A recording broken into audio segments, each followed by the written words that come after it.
সুপ্রিয় দর্শক মণ্ডলী, কথাগুলি কাজে লাগবে, স্কিপ করবেন না। শুনুন আরমান পাগলা কি বলে যায়।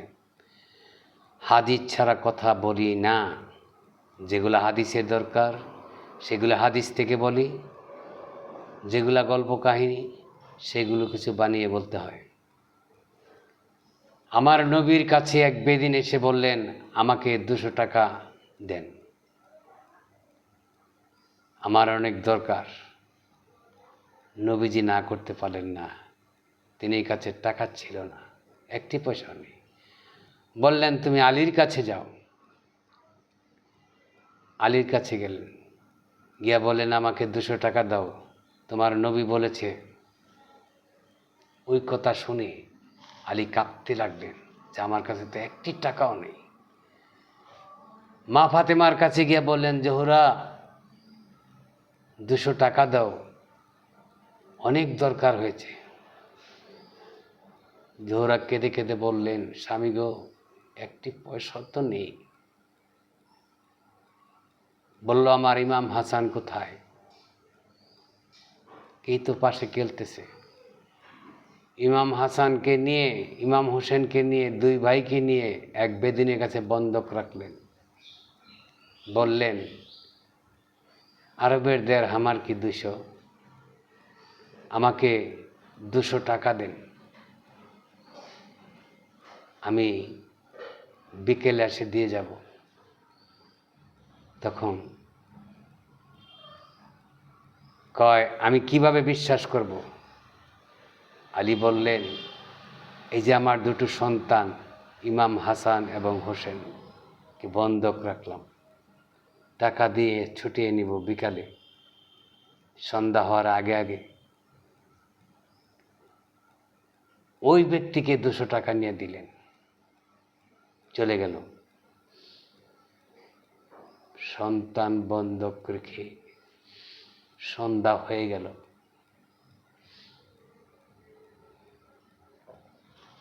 আলী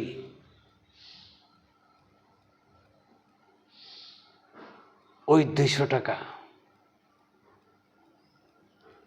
ওসমান গনির কাছে গেলেন, গিয়ে বললেন, ভাই আমার 200 টাকার দরকার, তুমি দাও। তো দিতে একটু দেরি হয়েছে। এনে ওই টাকাটা রাত্র হয়ে গেছে, বেদিনের কাছে দিলেন। দেওয়ার পরে বেদিন বলল, তোমার তো কথা ছিল সন্ধ্যার আগে টাকা দিবে, তুমি তার দিলে না, এখন তোমার চুক্তি আর থাকবে না, তোমার ইমাম হাসান হোসেনকে আমি রেখে দিব। এদিকে মা ফাতেমা কাঁদতেছে আর বলতেছে, স্বামী কোথায় যাও, আমার সন্তান কই? সে যে সকালে নিয়ে গেছে, এখন পর্যন্ত আসতেছে না। বলো আমার কাছে কি করেছে, কোথায় আছে? আমার বুকটা জাজরা হয়ে যাচ্ছে, আমার সন্তানকে আমার বুকে দাও। যখন বেদিন বললেন, রাত্র হয়ে গেছে, তোমার সন্তান আর ফেরত দেওয়া যাবে না, তোমার চুক্তি তুমি ভঙ্গ করেছ, বিকালে টাকা দেওয়ার কথা ছিল, সন্ধ্যার আগে। তখন আলী হায়দারি একটি হাঁক মারলেন আল্লাহর কাছে, আল্লাহ, আল্লাহ গো, তুমি আমার মান ইজ্জত রক্ষা করো।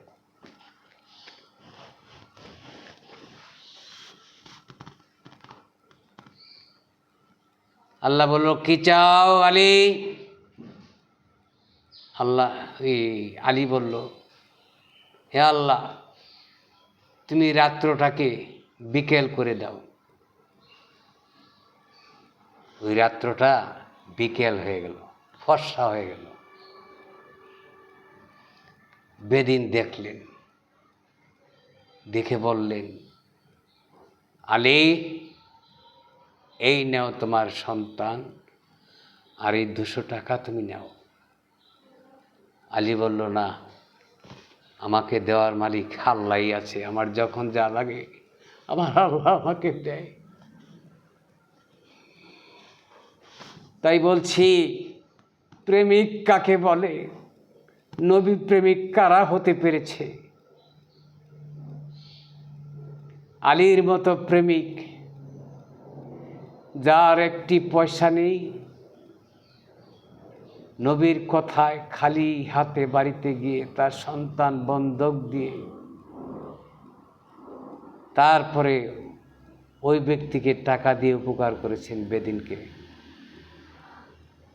তাই আমি বলি যে আল্লাহর প্রতি বিশ্বাস কখনো ভঙ্গ করবেন না। ইমানি শক্তিকে বাড়িয়ে তুলুন, ইমানি শক্তিকে বাড়িয়ে তুলুন। আমি আর বলতে পারতেছি না, আর বলতে ইচ্ছা করছিল, কিন্তু সময় কম। ধন্যবাদ সকলকে, ভালো থাকবে। যদি ভালো লাগে তো লাইক, সাপোর্ট, কমেন্ট করে দিবেন, শেয়ার করে দিবেন।